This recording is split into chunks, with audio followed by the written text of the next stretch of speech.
Good morning. My name is Valerie Abbott, and I was asked to share our family's journey with you today.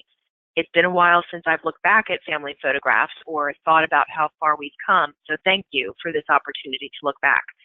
The title of our family story today is called Beyond Our Imagination. In May 2005, a beautiful, almost 9-pound baby girl named Bridget Curry Abbott joined our family. Bridget was named after my great-grandmother, Bridget Curry, who came to the U.S. from Ireland. We nicknamed her Bridie, a common Irish nickname, and shortly after she passed her newborn hearing screening at Henrico Doctors Hospital, we brought her home. Her 3-year-old sister, Mary Claire, was obsessed with her from day one. Poor Bridie was surrounded by a mother who never stopped talking, a sister who never stopped talking, and a dad, well, he was pretty chatty too. Bridie's first 2 years of life were very normal. She was a very healthy, very energetic baby with a lot going on. She inherited her mother's chatty nature, and she babbled a lot. She loved to sing and dance. Her favorite hobby was talking to strangers who were often caught off guard when she would tug at their sleeves and get their attention. She would then say to them very seriously, "I love you." What we didn't notice was the silent feet that had come. Around the age of 18 months, it was invisible, it was silent, it was painless, and Bridie was too young to say that something had happened. The thief had a name.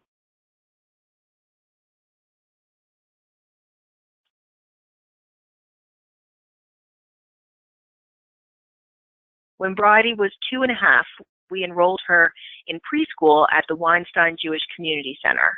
She was so excited to finally go to school. She marched into school and down the hall faster than I could keep up. I remember Bridie hung up her backpack and began to play. Her independent nature was in full gear. She never looked back or gave me a hug. My heart was full and empty at the same time. About halfway through the school year, her preschool teacher met with us for a parent-teacher conference. We had no reason to believe the meeting would be anything out of the ordinary. And for the most part, it was expected stuff. But the teacher was concerned with her about her speech and other developmental milestones. Bridie talked a lot, but she was hard to understand. She didn't know her colors or numbers or many other common words.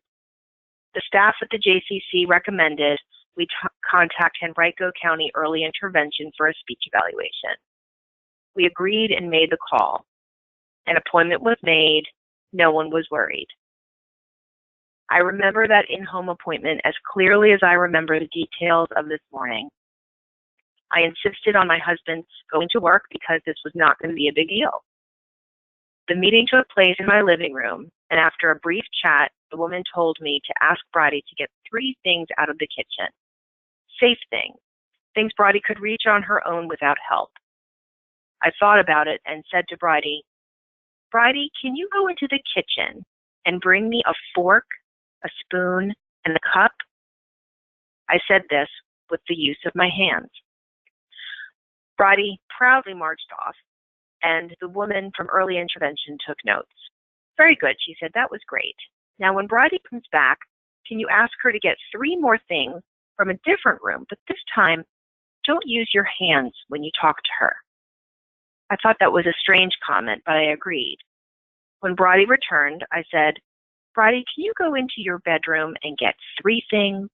Socks, shoes, and a brush." "Can you get socks, shoes, and a brush?" It was so difficult for me not to use my hands that I did anyway. Bridie ran into her room and I sat back smiling. The woman wrote down some notes and Bridie returned with the 3 items. Then the woman poured some Legos on the floor in the corner of the room. She placed Bridie on the floor with the Legos facing the corner. I watched curiously to see what was next. The woman returned to the sofa next to me and opened a black bag. Inside were a few large bells, and she pulled one out. Then she rang it loudly. Brady just sat there facing the corner, playing with the Legos. I couldn't believe my eyes. As the woman rang the bells, Brady didn't turn around, didn't look up, didn't stop building a tower with Legos. I fell apart. My mouth hung wide open, and I lost it. Mrs. Abbott, the woman said, there are a lot of things that can impact a child's hearing. Something as simple as wax or fluid. It's okay. This will all be okay. I think we're looking at a hearing issue, and she needs to be seen by an audiologist for more testing. There is so much that can cause hearing loss, but the most important thing you can do now is to have her evaluated, and we can help you set that up. The pressure in my chest made it hard to breathe. A fog of confusion overcame me and enveloped me for weeks as we navigated audiologist appointments, a sedated ADR, early intervention services, decisions about amplification and choices about communication methods, and questions no one could answer. Like, how did this happen? When did this happen? And is her hearing loss going to get worse? I realized quickly that my life as a senior communications manager at Bank of America was no longer compatible with my new life as the mother of a newly diagnosed hard of hearing kid. Overnight, I had a new job, a new full-time job, and I didn't know where to begin. I resigned from my position after 14 years with the bank to learn how to become Brady's full-time advocate. We ordered Brady's first hearing aids just a few days after she was formally diagnosed with a moderate, sloping to severe, bilateral sensory neural hearing loss. Our family members, our friends, our neighbors, her teacher, even her pediatrician were all shocked to learn Brady was hard of hearing. No one could believe it. After receiving her hearing aids, becoming acclimated to new sounds was difficult for Brady. My fearless kid was afraid all the time, constantly clutching us and looking over her shoulder as if the new sounds were from monsters. What's that? Became a common question. But strangely, she never wanted to take her hearing aids out. During one of our in-home sessions with Judy Alonzi, our early intervention service provider, I fell apart. I was inconsolable. How did I miss this? How did everyone in our family, in our life, how did we all miss that Brady had lost her hearing? Miss Judy grabbed my hand and said, Valerie, your child will thrive beyond anything your heart and mind can imagine right now. Brady is going to thrive. Mark my words. Miss Judy was right. Today, Brady is a thriving middle schooler at Tuckahoe Middle School. She wears bright purple hearing aids with blue, white, and silver sparkle molds and a ponytail to show them off. She plays violin with the Richmond Symphony Youth Orchestra program. She plays upright double bass with the middle school strings program, and she competes in Irish fiddle competitions in Pennsylvania and Virginia. No one else in our family or extended family can play an instrument or read music, and we can't explain how she plays these instruments so well. Brady is obsessed with Taylor Swift and wants to be the first hard of hearing fiddle player for the Celtic Woman.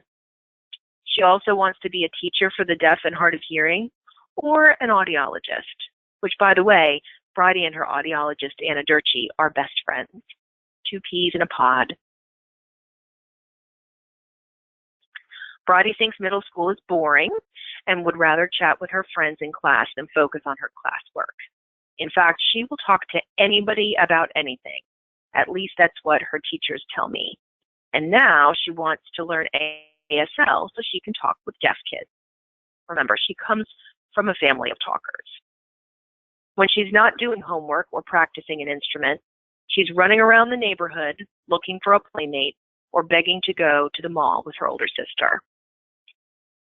I'd like to take credit for Brady's success, I really would, but I can't, because the real rock star of our family story is Brady. She was born with a special type of resiliency, drive, and charm.